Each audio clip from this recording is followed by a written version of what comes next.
lungsod ng Maynila. Ampong sa gigilid ni Raha Sulaiman, inaanak ni Magat Salamat. Sinuplayan ng talya-talyasing lugaw ni Dato Pitunggatang. Pinaghele at inugoy-ugoy sa duyan ni Bonifacio, Jacinto at ng Makatang Huseng Batute. Kinidnap ni Asyong Salungga at tinuruan ng good manners and right conduct ang anak ng Tondo. Sa banda Rene, si Rene Jose. Dito sa Pitunggatang, sa tabi ng uyan, makasaysayan na kung nalalaman. Ito ay chismis na pag-uusapan lang. Leo, walang labis, walang kulang. Direct from the Iberian Peninsula, iniluwa ng Bulkang Krakatoa. Sumadsad sa pagpang ng Zambales, sinalpok ng alon at ipinagkampasan sa dalampasigan ng Obando, Bulacan. Estudyante ng Santo Niño, naglagari sa Madrid, San Nicolas, Dos Castillas at Don Quixote. The one and only Hijo de Relámpago, El Torito sa Bandarian, Señor Pacheco Niño de España.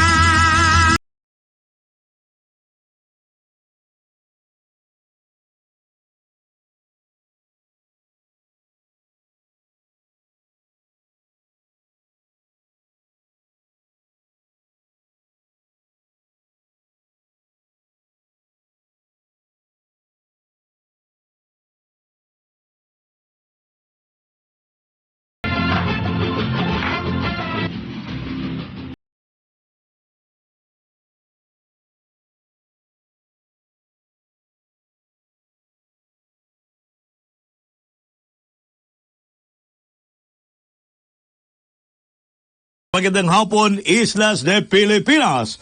Magandang hapon po sa lahat ng ating mga amigos at mga amigas ngayong araw na ito ng... Eto na naman. Aaway na naman kami dalawa nito. Pagitan na naman namin. Puro salamin na makapal eh. Por 10%. Sige, manguhula na lang ako. Sige, bukas ng bibig. Sige, sigaw mo! Ano? Ayun, narinig ko rin. Less, ayan. Laging less eh. Hindi ko alam kung burles ang sinasabi. Kung anong niloloko ko or what. Pero di Mariles ha? Hindi rin burles. Merkules. Ayan, tama yan. Merkules. Araw po ng Merkules. At ngayon ay... Ilang Panginoon na? Doon nagkaintindihan kami. Dahil ginagamit niya ang kamay niya at saka pati yung mga talampakan niya ginagamit niya. Pag oras na nagbibigay mo siya ng symbol. Ayan. Symbol 6 na daliri. At pag naubusan, pati daliri ng paa niya ginagamit sa amin. Tinataaso. Kahit nabutas ang medyas ng tinamaan na magaling. Ayan. Ganyan yung amin si Engineer Mora. Kaya minsan mura ngayon ang bilihin, di ba? Engineer?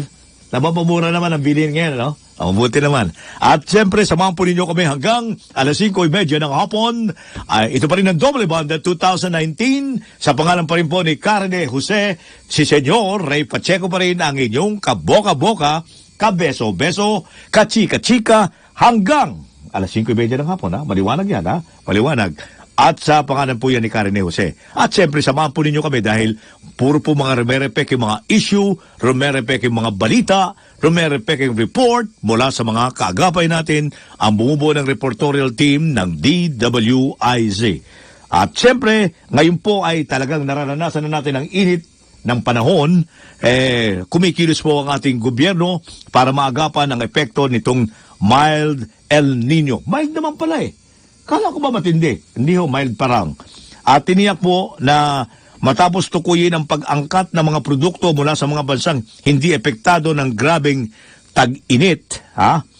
Pero sinabi po ng financial analyst na si Astro del Castillo na tiwala sila na mananatili ang positive trend ng ating ekonomiya sa kabila po ng El Nino. Magandaan niya ang pasok ng ekonomiya sa taong ito at hangad nilang magpapatuloy ito. Sana naman, Sana naman, senyora, at hindi maka-epekto itong tinatawag nating El Nino na sinasabi nilang mild. Mukha ngang mild. Dahil kasi, pinawi po ng Meralco yung mga pangamba natin, dahil alam nyo, naghahanda na yung ilang mga senyora natin sa tahanan nila. Sa mga, yung senyora de la Bada, senyora de Cocina ko, senyora de la Babo. Dahil kasi sa pangambang magkakaroon tayo ng brownout, di ba? Kasi kapag ganyang matindi ang El Nino, nagkakaroon tayo ng brownout. Pero sabi ko ng Meralco, matapos po ilagay sa yellow alert ang Luzon grid kahapon, sinabi po nila, lalo-lalo na po ng Utility Economics Head na si Larry Fernandez, na hindi nangangulog ang brownout ang kasunod ng yellow alert. Oh, maganda yan Anong ibig sabihin? Na ito'y babala lamang na hindi ho sapat ang reserba. Okay, hindi sapat ang reserba, wala hong brownout. Hindi bumagsak po kasi yung reserbang kuryente sa Luzon grid ng mas mababa sa minimum level kaya inilagay ito sa yellow alert. Nasa 10,115 megawatts ang available capacity kahapon. Subalit, umabot po ang demand sa 9,491 megawatts. At kabilang sa mga plantang na force outstage ay ang South Luzon Thermal Energy Corporation, ang Malaya Asia Pacific Energy Corporation, Calaca, South Luzon Power Generation Corporation, South Luzon Thermal Energy Corporation, South Luzon Power Generation, Pagbilao, at San Miguel Consolidated Power Corporation. Yan po. Kaya wag ho kayong mag-alala Medyo hindi ho nangangulugan na brownout na tayo o makakaranas tayo ng brownout. Sana naman sana tuloy-tuloy naman po. Pero nagkaroon po ng aberya ang tren Uy, meron natin nagre-retrato sa atin meron natin sino yan? Para saan yan? Mga sa school. Okay, mga OJT to siguro. Ini-interview siguro yung boss namin. Ang gandang lalaki kasi ng boss namin. Ayan tingnan mo Ayan Ayan okay. Pero ito masakit. Nagka-aberya na naman. Ang MRT? Yan walang talaga si Engineer Mora mukhang nabiktima nito Ayon sa pumuno ng MRT, 2 tren ng MRT ang nasa Taft Avenue ang nasira. Kanina, bago mag-alas 8, tama? Yan. Dahilan daw dumami ang mga tao sa mga platform. Ngayon kung dumami, talaga naman di naiiwasan dumadami yan, di ba? Dati na yan nung Lunes, kagad po nagpatupad ng militadong nagpatupad po ng limitadong operasyon ang MRT3 sa pagbubukas pa lamang ng operasyon at kahapon nakaranas sila ng electrical failure ang isang tren. Sumasabay talaga sa energy problem natin Sumasabay sa tag-init nag-overheat siguro. Anyway, tingnan muna natin at may report tayong tatanggapin kay Jill Resaltok, ang ating Patrol 7. WIZ Patrol! Buenas tardes, Jill. Okay, good afternoon, senyor. Ipinahay ng Chairman of Operations Committee. Teka muna, wala bang lusot si Jokno kahit na siya ngayon ay nanumpa na bilang BSP governor? Wala na, di ba narinig ni report ko? Hindi, walang lusot. Ibig sabihin, wala siyang lusot na hindi imbestigahan sa Kongreso, ganun ba? Kaya lang, hindi itong Kongreso nito. Yung Kongreso na pagkatapos ng May election. Ang linya ni Andaya ngayon, some other people, some other time daw. Okay. Some other Congress. Bakit? Hindi naman some other people si Jokno Dating na rin Hindi yung mag-iimbestiga. The same people. Ibig sabihin, the same people naman si Andaya. Nagpaiwatig na siya na mukhang sumusurrender na. Na wala silang magagawa. Yung Appropriations Committee niya, siya chairman, mukhang long shot na mag-imbestiga pa uli pagpatuloy sa kabila ng series. Tumatakbo ba si Andaya? Hindi na Alam ko, local government na siya ng Bicol sa Kamsur So wala na siya rito. Wala na rin si GMA next Congress. So, hindi. Tumakbo siya sa local. Local. Hindi na siya congressman. So kung hindi na siya congressman, wala na siya sa Kongreso. Sabi niya, some other time, some other people na rin mag-imbestiga. Kaya nga ibang congressman. Ganun yung linya. Yun ang inireport ko kanina. Okay, yun nga sinabi mo.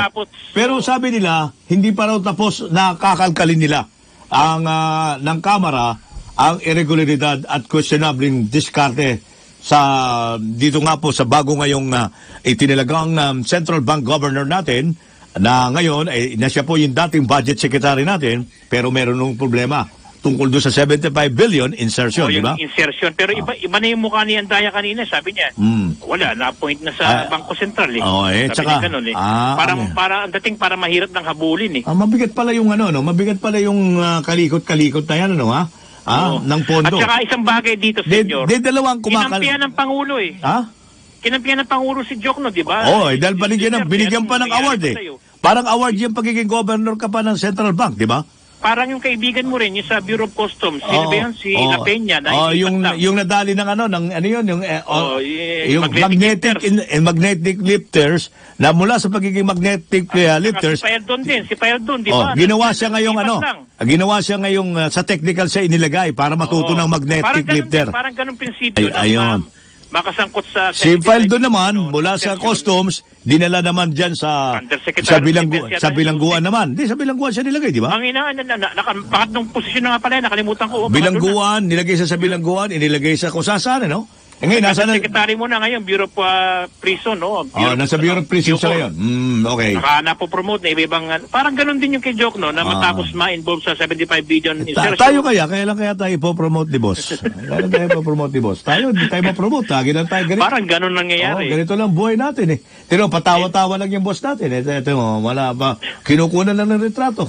Nung sinasabi ni Joke ni Andaya yung payag niya, pangiti-ngiti na lang siya. Oo nga, sarap ng buhay niya. Parang gusto sabihin na parang walang nangyari. Ngayon, biro mo, makikita mo na ang pangalan ni Governor Jokno sa pera natin. Imagine, senyor. Isipin mo, from budget secretary na kung saan binabanat-banatan nila, abay, makikita mo na kayo sa pera. Sino bang head ng Anti-Money Laundering Council? Yung council ng AMLA. Di si Jokno na. Paano na ngayon yan? Paano ka na ngayon? Paano natin malalaman yung mga illegal bank transactions? Wala ka na, hindi na po pwede. Dahil siya na may hawak ng pera eh. Kaya medyo malungkot na si Andaya. Dahil ang pera, tandaan mo, Andaya, ay nakapirma ay si Governor Jokno. Maamla kayo lahat. Gusto niyo maamla kayo, ha? Malaman yung mga bangko nila. Kaya tahimik na lang, at tikom na lang bibig nila, ha? Suspicious account, di ba? Mabigat din naman, ha? Okay. Hindi naghahanap ng suspicious account. Alam mo, tikom ng bibig, ha? Isa pa raw doon sa pinatitikom ng bibig at pinatatahimik, itong si Kit Tatad. Ano ba naman yun? Nagkaluwagan. Totoo ba to? Ewan ko sa kanila. Kanya-kanya. Narinig ko nga rin daw. Wala tayong malaman, hindi natin alam ang punot dulo niyan, Basta yun lang daw, kutob lang naman ni Tata dyan, na may direktiba, galing daw sa Pangulo, para daw tanggalin siya dito sa Manila Times.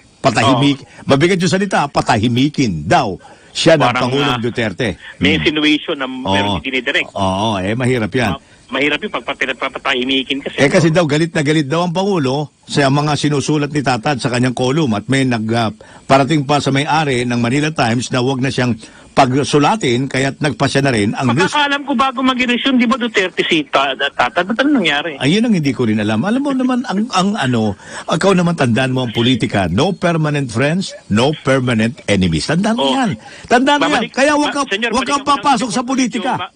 Gusto mo rin marinig itong report ko to eh. Sige. Inaamin itong si Andaya pala. Ito, inamin niya to. Meron daw 15 billion lump sum.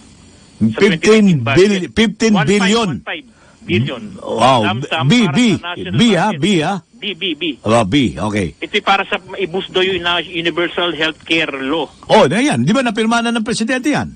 Yun, para daw doon. Okay. At mangyayari sana pala sa March 11 or 12 sana, masumitin na yung budget para pirmahan ni Duterte, pero hindi rin natuloy, humirit daw yung mga senador. May schedule muna kasi sa imprenta ng budget bill. Okay. Hindi pa tapos. Yung breakdown ng 15 billion, sa inyo, pakinggan mo to, ha? Sige. Yung breakdown ng 15 billion pesos na lump sum. 1.5 yan, ha? 1.5, hindi 5-0, ha? Para sa boost ng universal healthcare. Ulitin mo, 1.5 yan, hindi 5-0, ha? 1.5. Okay, 1.5. B. Itong breakdown. Okay, breakdown. Sige. Sa miyembro ng Kongreso, 4.5 billion pesos na halaga. Anong ibig mo sabihin ulitin mo, sa miyembro ng Kongreso, anong ibig mo sabihin dito sa 1.5 billion? Bakit meron pa? 1.5B. Bakit meron pang? Proyekto to, legal daw to, senyor, legal to. So allocated yan, allocated para sa mga congressman. Equally. Congressman. Okay, congressman, okay. Mga senator, magkano? 4.5B. Magkano? 4.5 billion pesos na projects. Pareho sila. mga senators. Pareho sila Oo, ng equal. equal. Okay, Hindi maganda. pantay. Okay. Department of Health, Okay. sa DOH, 8.5 Tol, billion ulitin mo ulit, pesos. pantay. Ulitin mo sinabi mo, pantay ka mo? Pantay siya. Bakit pa pantay? Ba't pa pantay? Mas marami congressman kaysa sa senador. Kaya O nga naman, eh, oh. kaya nga, Hindi kaya. pantay yan. Hindi pantay yan. 24,300 yung congressman. Oo. Kaya makikita mo yung ano, Mm. ito yung pinakahuli. Ang 8.5 pinakamagandang billion. salita dyan, everybody happy. Ayan. Yan. Sabi Everybody. niya naman, ito raw mga budget na to, yung pagbalangkas na yan, legal daw yan, in accordance with Supreme Court decision sa PDAP, sabi ni Andaya. Wala rin nilabag na batas dyan. Okay. Hindi unconstitutional, yung sabi niya. Mhm. Sabi niya yun. Pero sabi niya, lump sum. Okay. Ewan ko kung anong definition niya ng lump sum. Mhm. Yun, Kasi sabi niya, pag yung- sinabing lump sum, alam mo yung lump sum, ginagamit lang natin na lump sum, lahat-lahat. Parang ganun yun eh. Lahat-lahat. Lump sum ba? Ito pa. Oh, lahat-lahat na. Ibig ito sabihin, pa, lahat-lahat na yan. ito pa, very revealing. Sabi niya, walang ginawa ang Kongreso na hindi rin ginawa ng mga senador. Ayun. De, pareho lang Ibig sila. sabihin, pareho lang. Patas lang, ha? Okay. Kung yung bintang ni Lacson, Oo. binibintang niya kaya sa Congress, ganun din daw yung ginawa ng mga senador. Oh, ano Ganun pa lang binibintang ni Lacson? Ano pa ano pang, kumbaga sa ano, kung may kinalikot ang Kongreso, may Kinalikot kinalikot, din ng mga may senador. kinalikot Ganun din ng sila. senador. Oh, yun, Kaya, simplify sa inyo. pareho Ganyan, silang ganyan, nagkalikutan. ganyan. Ha? Pareho silang nagkalikutan. May kinalikot ang Kongreso, nangalikot din ng Senado. Parang Pero ganun. sa may sundot na legal daw yun. May sundot Legal. pa! Kinalikot na, Legal, sinundot. pero legal lahat. Teka, kinalikot na, sinundot pa. Sobra na yan, overkill na yan. Teka. Ibig sabihin, legal lahat daw, sabi ni Andaya. Legal ang pangangalikot. Hindi. Okay, legal, ha? Yung pagpalangkas ng budget. Ah, yun kaya nga. Equally distributed Kasi yun ang budget. ginagamit ng media ngayon. Kinalikot daw ng Kongreso. Tapos ang Senado rin pala, nangalikot din. Katapos sabi mo naman, may sinundot pa. Ano ba naman yan? OA na yan. Masyado ng Hindi, over yan. ganun yung nangyari. Ibig sabihin, equally distributed Aha. yung pondo para sa proyekto. Mhm. Isa pang linya, hindi raw to pork bara, senyor. Hindi raw to pidap. Daw. Yan. Nililinaw ko Pinatatawan lang. niyo ako, ah. Sige, patawanin niyo ako. sabihin- Paikutin niyo ako. Sige. Parehas, senyor. Mhm. Kung ano yung share ng senador, Aha. ganun din yung share na project ng mga kongresista. Okay. At tig 4.5B sila. Mhm. Equally distributed. Aha. At in accordance with the Supreme Court decision sa PDAP tsaka DAP. Mhm. So wala nilabag na batas. So lahat na, kaya tahimik na iba, di mo napapansin si Lacson lang maingay. Oo nga eh. Bakit Wala pa maingay? Dahil wala kasi siyang ano eh. Alam ko wala siyang pidap eh. Yun ang sabi niya. Oo eh. Wala akong Hindi, pork di ko barrel malaman. eh. Di ba? Iba pa yung, di ba mag-best friend sila dati ni GMA? Oo. Alam mo yun? Oo. Oh, may history sila eh. Baka, Oo. baka doon. Baka alam, doon simula. alam ko. Ngayon meron na silang away. Dahil sa Yung pera. ganun. Dahil sa Di mo pera. napapansin, medyo tahimik na yung iba. Oo nga eh, nagtataka Mga nga ako. senador, Ang parang maingay na senador lang si yung ano ano. eh. Ang maingay na Kasi lang si nililinis niya Lacson eh. pala, maayos naman pala yung ano eh. Oo. Yung project eh. Oo. 4.5 Oo, naman yun, pala eh. nagkaintindihan na. Pero si Lacson mukhang hindi pa nahihilot. Hilutin nyo! At dahil nadidelay yung ating budget, ano ba kayo? Maayos na. At ang tansya dito, ito, ipo-forward na nila within the month daw, po-forward na kay Duterte for signing kasi ratified na to eh. O paano ngayon yung napirma naman ni, ano, ni Senate President Tito Soto? Eh, may isang boto lang naman yung mga yan. Pag Nakapirma na ba? lang yan. Nakapirma na ba? The moment na ito yung mapirmahan ng mga senators tsaka congressman tsaka Okay. ma-forward na kay Duterte, Mhm. si Duterte nang bahala kung anong gagawin niya ron. Kung binibito siya sa provision ng kasi may nag-recommendo, di ba, i-BT yung mga pork barrel provision daw. Aha. May ganun sila na anggulo. So, bahala si Digong. Kung anong plano niya, kung talagang interesado siya tanggalin yung mga sinasabi, di ba, itong lump sum na to. Aha. Gusto niyang tanggalin. Nasa bahala. discretion na yan ng Presidente. Okay. O, bibito niya, eh. Ade, panoorin natin kung ano mangyayari. Kung i-discuss. So, pwede rin mangyari yung signing ni Duterte sa budget either last week of March tumuha na to, kaya April na. Aha. Pero sigurado magkakaroon ng... Aabutin na yan ng mahal na araw, ha? Tradisyonal na mahal na araw. Mm. Tama ba? Basta importante na reveal, pantay-pantay ang ano dito. Ayan. Project dito. Yan ang maganda rin, Pero pantay-pantay. tama ka, 24 senators lang, 300 congressman dito. Oo na nga, kaya nga, paano pantay-pantay dyan? Mas malaki yun sa mga congressman kaysa sa Oo. senador. Isipin mo, 4.5 Pareho lang kami, 28. Ilan ang senador? 24 lang. 24 lang kami. 300 yung congressman reklamo pa raw. Oo naman. Oo, katapos, may tatakbo pa sa amin. Ano ba yan? Pati ba tatakbo kasama? O lahat, everybody happy na Ayun, project. sige. Pati pala tumatakbo. Yung mga idol mo, yung mga makabayan black, meron din sila. Aba, Sabi ibig niya, sabihin pala rito, matalo kami sa eleksyon, okay lang. Kasama kami dyan. Sinabi ko, senyora, project, hindi pidap. Oo. Project yan, okay. Project, hindi pidap, hindi for barrel. Okay. Pati yung mga makabayan black, yung mga sila Antonio Tino, yung mga Gabriela. Pero hindi na yan, kasali dyan ang matatalo sa eleksyon. Kasali pa rin? Hindi Hindi na, yun lang. Pag matalo, wala na. Saka yung mga graduates. Yung mga graduate, malinaw na yan, okay? Malinaw na yan. Pero yung Okay. makakabalik yun, na Ayan, covered sila. yan ang covered nan, okay. Funding na to sa district. Sige. So, yan yung bago sa GAA for 2019. Ito si Patrol 7, Giro sa nakulat para sa Dito Blasi. Yung pinantol na lakas pa ng sigurado tapat sa sa komentary mo, no? Agbabalik po kami, sandali po lamang. René Jose, Señor Pacheco, Señor Pacheco, René Jose, doble banda, doble ganda.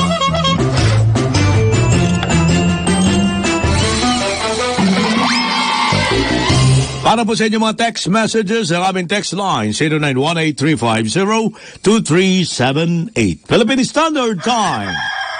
53 minutos makalipas ang alas 4 ng hapon.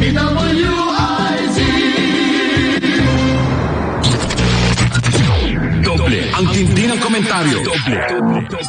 Sina Karen Jose at Señor Ray Pacheco. Ito ang doble banda. Talaga to si Noel Baltasar, ha? Diyan ho sa Riyadh, Saudi Arabia. Kingdom of Saudi Arabia. Diyan ho sa Riyadh. Itong si Noel, sabi niya sa akin, sabi mo niya sa text niya, Senyor, kahit anong oras ng trabaho ko dito, ha?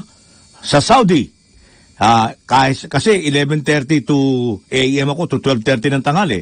Dito palagi akong nanonood. Hanip talaga, no? Maka masyadong sip-sip sa DWIZ ito. Ha? Lagi ako nanonood sa inyo through YouTube. Ayan. Si Noel Baltasar ng Riyadh, Kingdom of Saudi Arabia.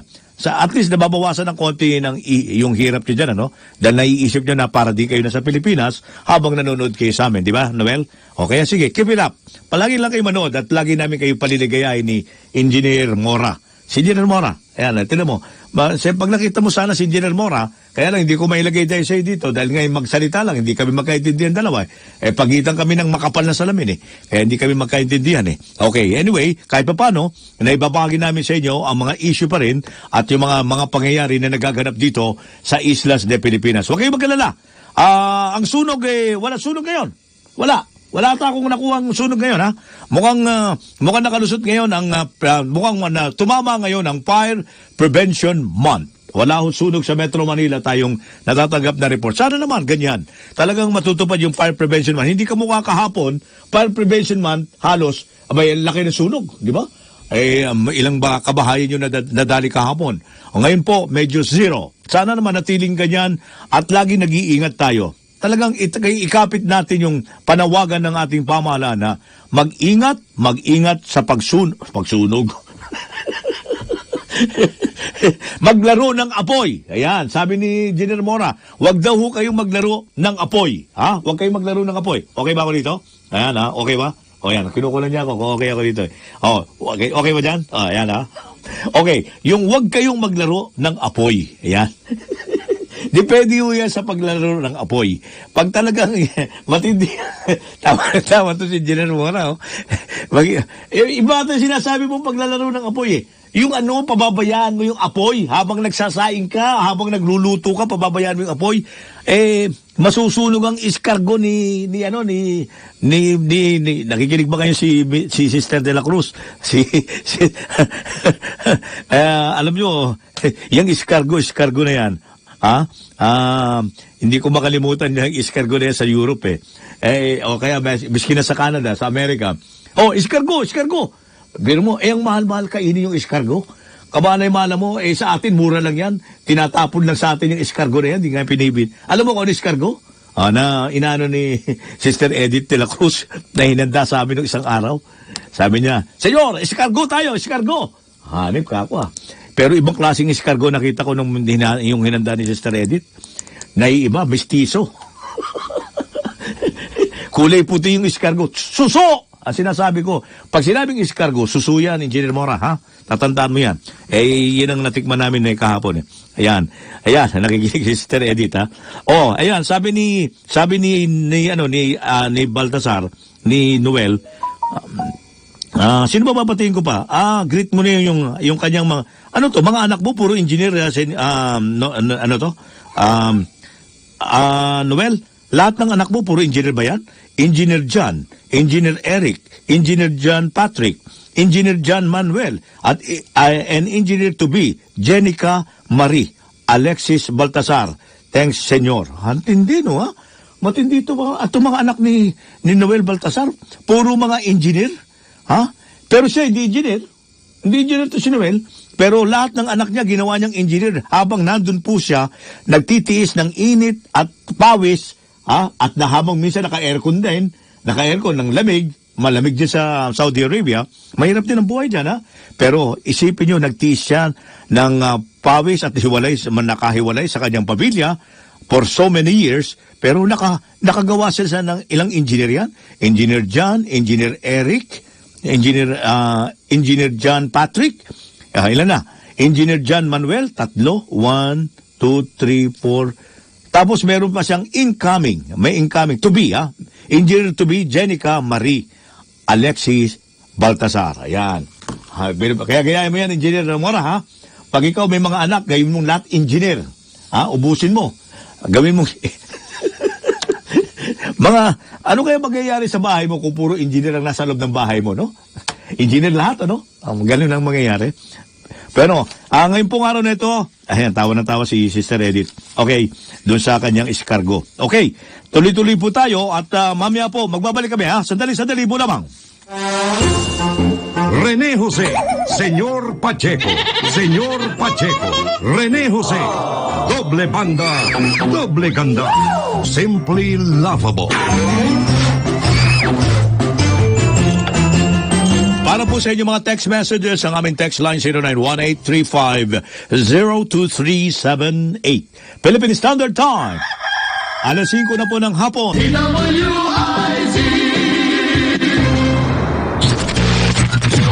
Doble ang tindi ng komentaryo. Doble.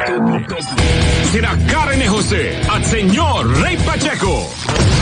Ito ang doble-doble banda. Okay, tuloy-tuloy tayo mga amigos at mga amigas. Ngayong araw na ito ng Miyerkules at 3 minutos na po makalipas ang alas 5 ng hapon.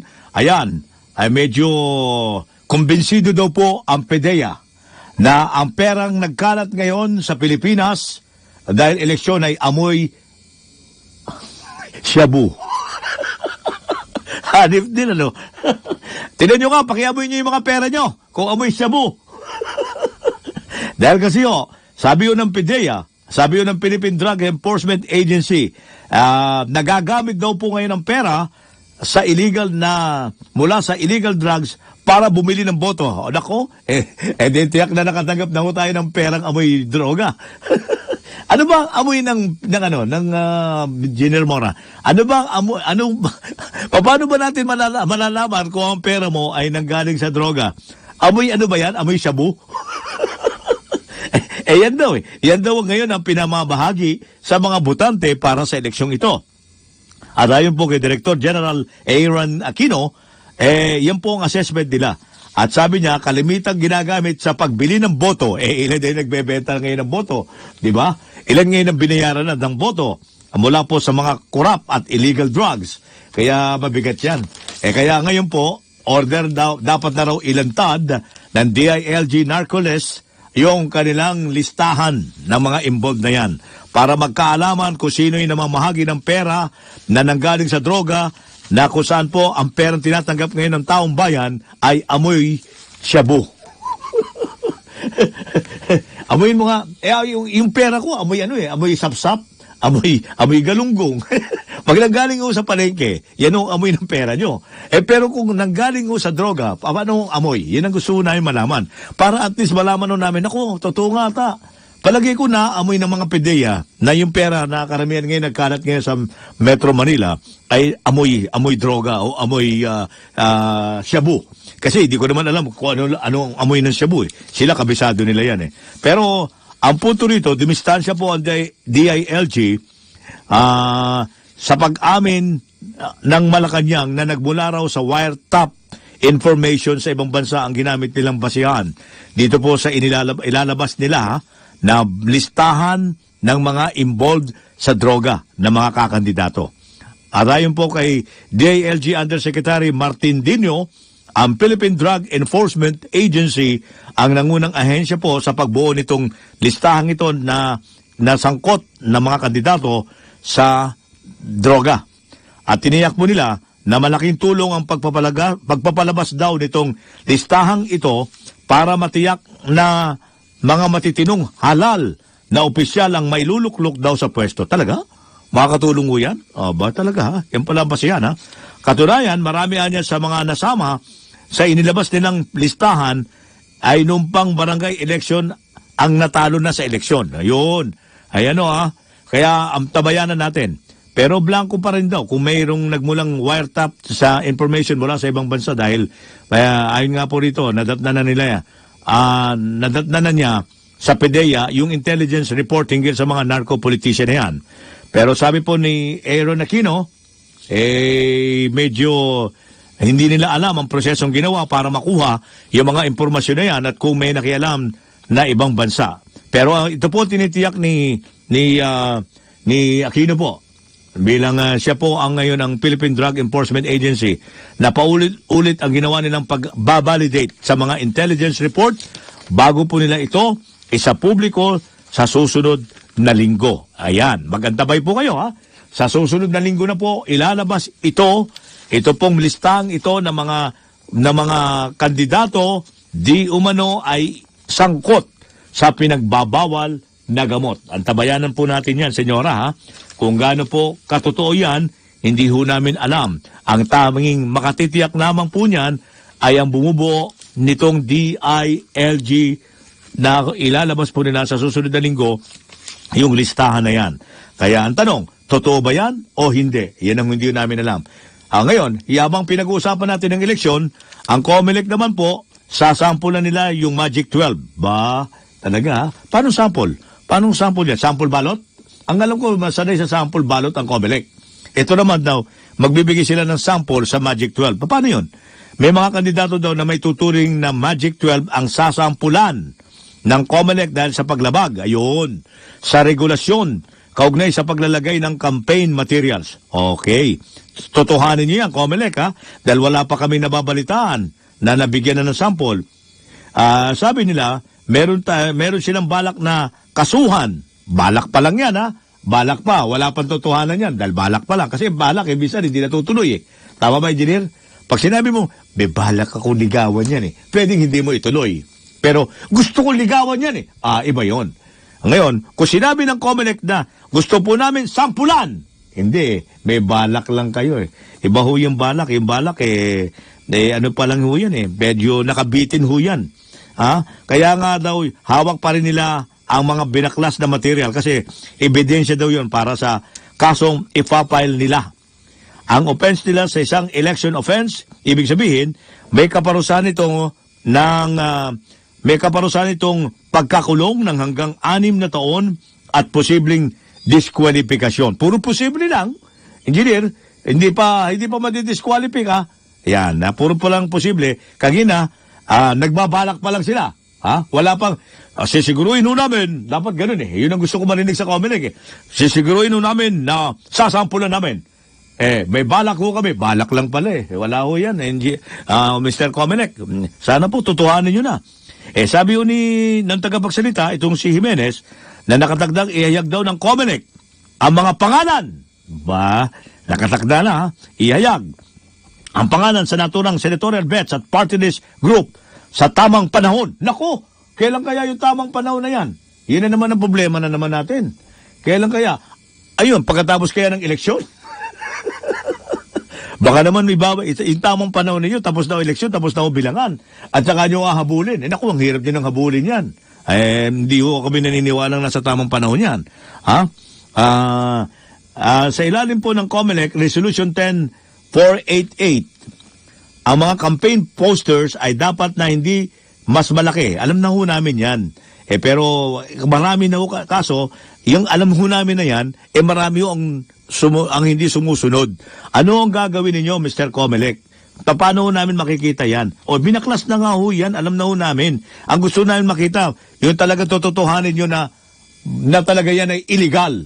Kaso tinanggal nyo lang baka tapos yung tanggalin, ano susunod?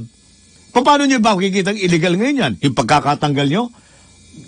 Nang tanggalin nyo, dahil kaya nyo tinanggal dahil illegal. Pero ano kasunod yan? Dapat may kasunod. Yun ang hinihintay ng taong bayan. Na ibig sabihin, seryoso kayo na hindi dapat yan tinanggal. Naging basura lang ho yan sa kapaligiran natin di ba? Naging basura lang yan. At saan ba yung pera na ginagastos na yan? Ayan, yan ang point namin. Kaya kung sasampulan nyo, totohanin nyo na, wag lang balak. At wag nyo nang sasabihin nyo pa, takdang panahon. Kailan yun? Hindi wala pala kayong panahon. Hindi pa pala nabibigay ninyo kung kailan. Dahil takdang panahon pa kayo hindi ho namin alam kung kailan yung takdang panahon nyo. Baka 2,000 kopong-kopong pa ho yan. Takdang panahon din ho yan. Di ba? Marami. Lagyan nyo na ng panahon. Huwag nyo nang lagyan ng takdang panahon. Lagyan nyo na ng petsa kung kailan ninyo Ngayon din po. Ayan. Pag narinig namin pag oras na natuklasan namin na sila'y talaga lumawag. Ngayon din po.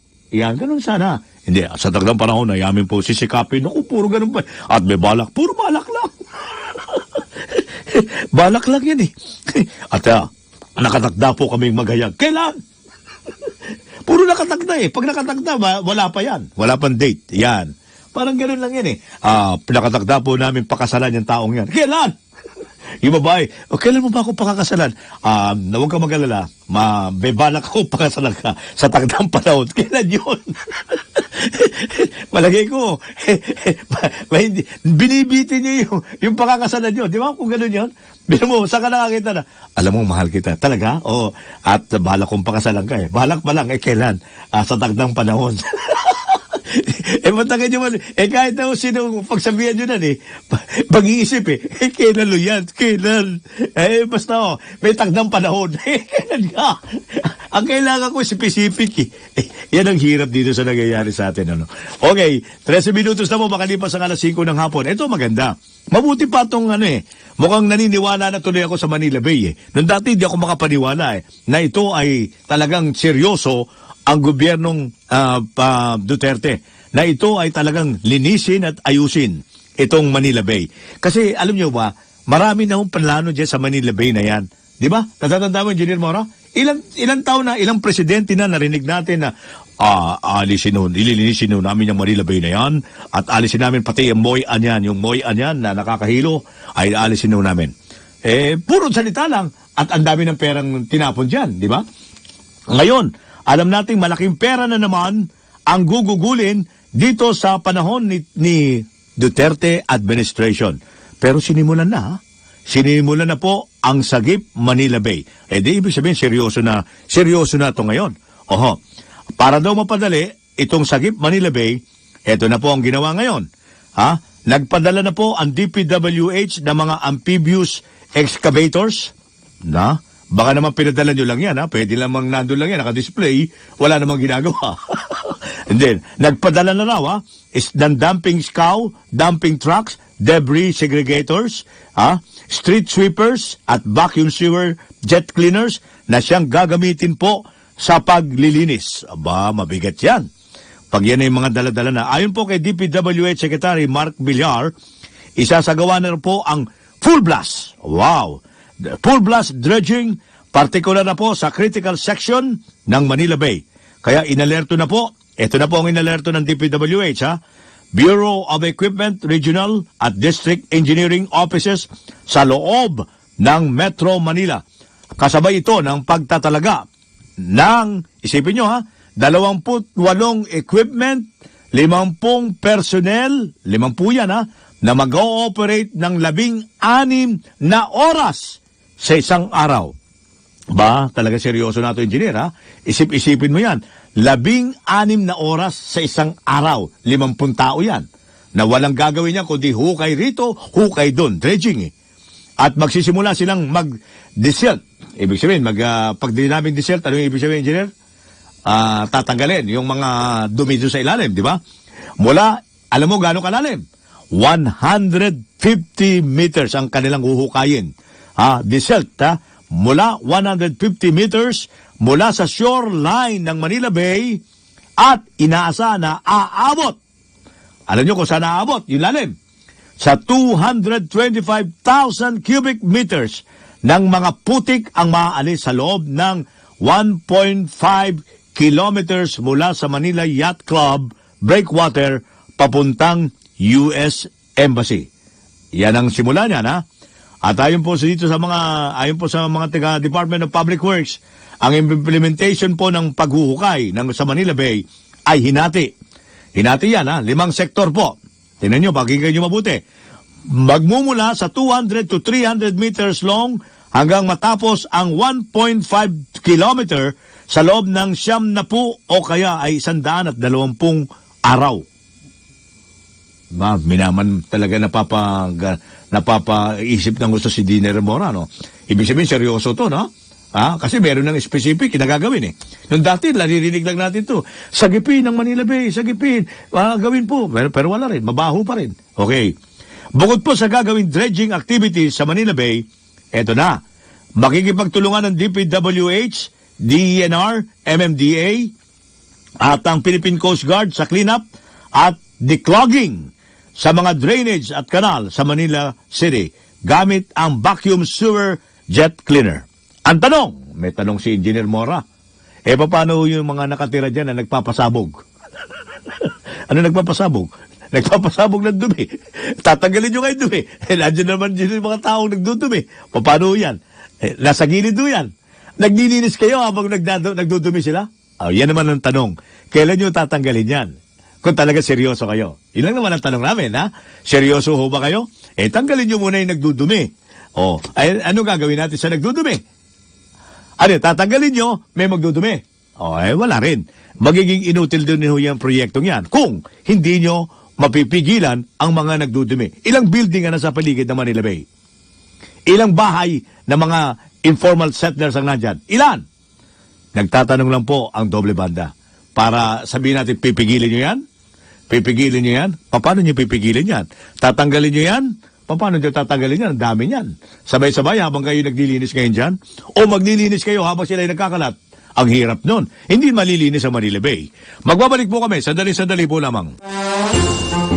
Rene Jose, Senyor Pacheco, Senyor Pacheco, Rene Jose, doble banda, doble ganda. Chico, your funny bone.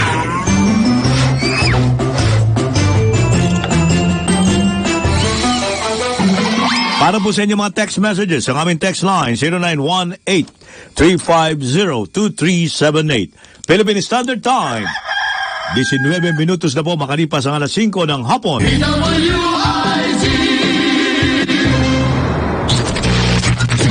Doble ang tindi ng komentaryo. Doble. Sina Karen Jose at Senyor Ray Pacheco. Ito ang doble banda. Mukhang talagang seryoso ng gobyernong Duterte sa build. Hindi bill, ha? Build. Ibig sabihin, gawa.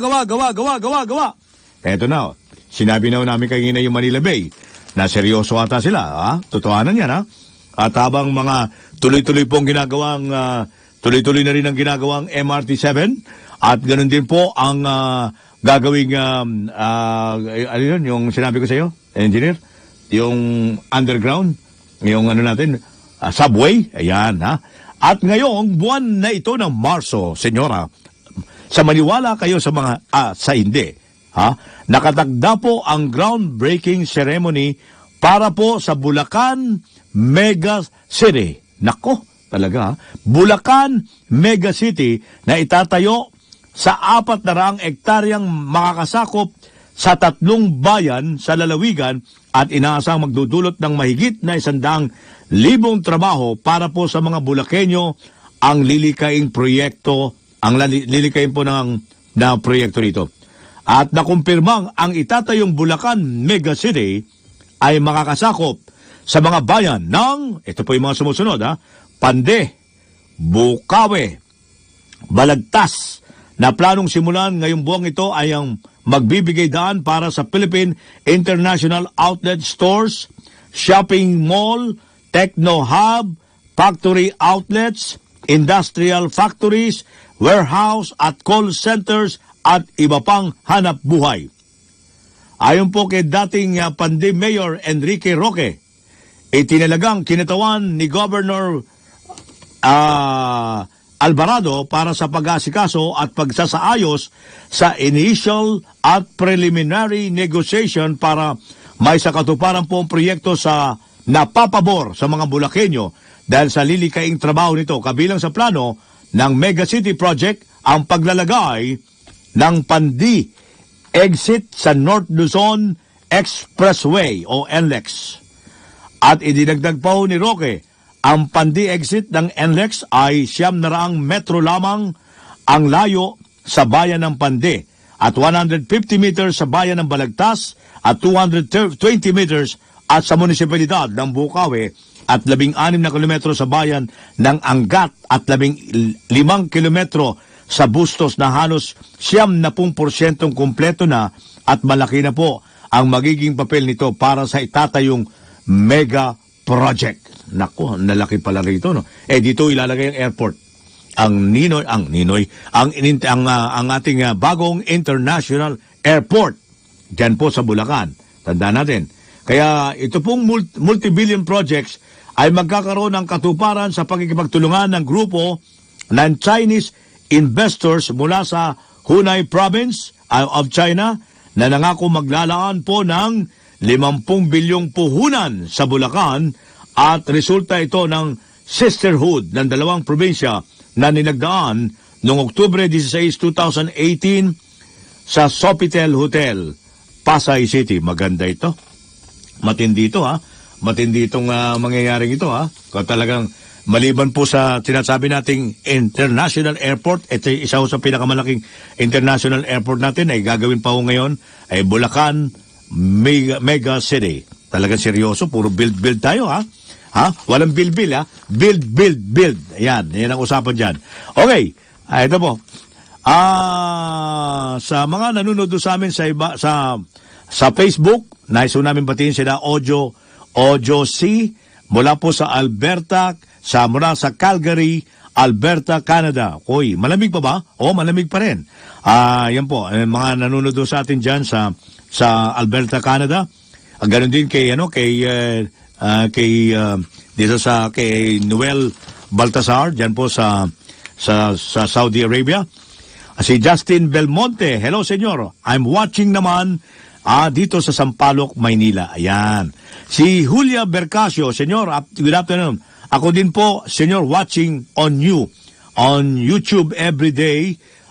All DWIZ shows from Singapore. I miss Karine. Saan kaya siya ngayon? Darating din yan. Makikita nyo rin siya ulit. Okay. Ricardo de Guzman. Hi, Senyor Ray Pacheco. Maraming salamat, ha? Si Brendalyn Dalupan. Hello. Good afternoon, Senyor. Alam mo na kung saan ako nanonood. Okay. Alam namin na sa iba yung dagat kayo. Okay. Samantala, bigyan natin yung mga text messages natin mula naman dito sa Metro Manila. Ito mula kay 6394-7896-9316. O siya nga pala, good afternoon, Kuya Loren Gulya. Now, siya po ay laging regular na listener natin. Si Brother Fabiala. Yan, isa rin po sa mga regular listener natin dito sa DWIZ. Walang makita na korupsyon ang mga dilaw kay Duterte, kaya ang pwede na lang gawin ay suriin ang mga daily 2-hour every 2-hour speeches niya at gamitin kontra sa kanya ang isang exaggerated na komento. Ito po ang gagawing headline balita imbes na ang universal healthcare o subway, groundbreaking o iba pang achievement.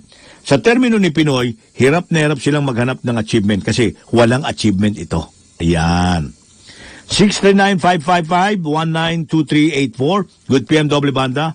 Sa pagbabawal po ng basura o plastic, dapat gumawa ng batas na ipagbawal buong bansa at mismo ang paggawa ng plastic ang limitahan. Gaya niyan, sa Manila Bay, laking gastos tapos tuloy ang pagkalat ng basura, di ba? Dapat agad na solusyon. Ayun. Yun nga po ang sinasabi namin. Paano ho yan? Habang nililinis natin, tuloy ba rin ba ang pagkakalat? Ayan. Dapat wala na. Wala na magkakalat. Mapipigilan ba natin yung mga nasa paligid ng Manila Bay? Habang kayo naglilinis dyan, ang DPWH? O naglulukuhan lang tayo niyan. Habang kayo naglilinis, tapos may nagdudumi? Di ba? Tama ba, engineer? Kaya maging seryoso tayo talaga. Okay, may debate na dapat gawin sa Plaza Miranda. Ang mga magsasabak ay puro taga 8-8. Sa isang panig ang mga apo nila Lorenzo Tanyada at Ramon Jokno. Sa kabila ang mga apo ni Benigno Aquino Sr. at Manuel Rojas. Galit noon ang mga lolo ni na Jokno at Tanyada sa mga lolo na Rojas at Aquino dahil sa mga nagawa nila sa Japanese occupation. Ang topic, tama ba na naparusahan ng mga Japanese collaborators? Okay yun Okay. Senyor, ayan. Pakibati naman si Soilo Luna at Telma Luna ng Makati. Marami pong salamat. Ayan, binabati natin si Soilo Luna at Telma Luna ng Makati. Ayan nabati na ho namin ang dapat nating batiin ngayong araw na ito ng medyo hindi ho masyado daw mainit. Sana naman, pero baka daw tatamaan daw tayo ng El Nino doble daw. Ayun sa Pag-asa pero ayun dito sa Climate Monitoring Chief, sa kasalukuyan ay 5 probinsya na po ang nakakaranas daw ng tagtuyot simula pa noong Pebrero. At kabilang nga dito, yun nabanggit namin kahapon, ang Ilocos Norte, Zamboanga del Sur, Zamboanga Sibugay, Maguindanao at Cebu.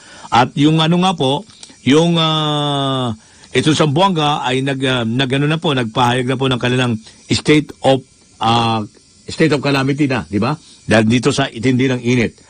Habang inaasahan pa rin na rin daw po ng Pag-asa yung tinatawag na maapektuhan na ng matinding tagtuyot ang Occidental Mindoro, Oriental Mindoro, Palawan, Ilocos Sur at La Union ngayong buwang ito ng Marso.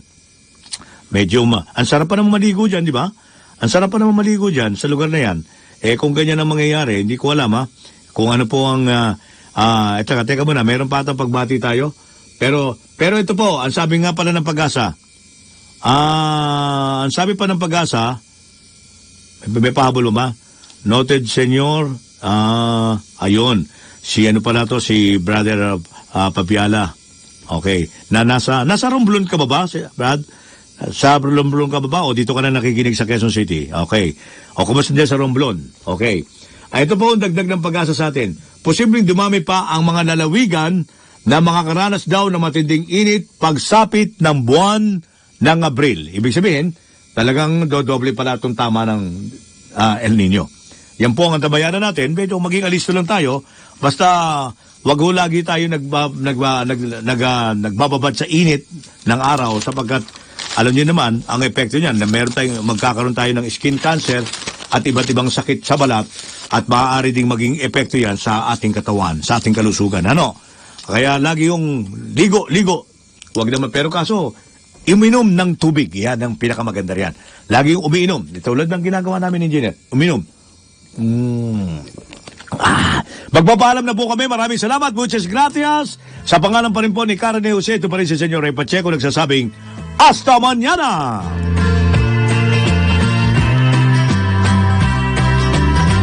Antabayanan po lamang sa loob ng ilang sandali ang balita na serbisyo pa.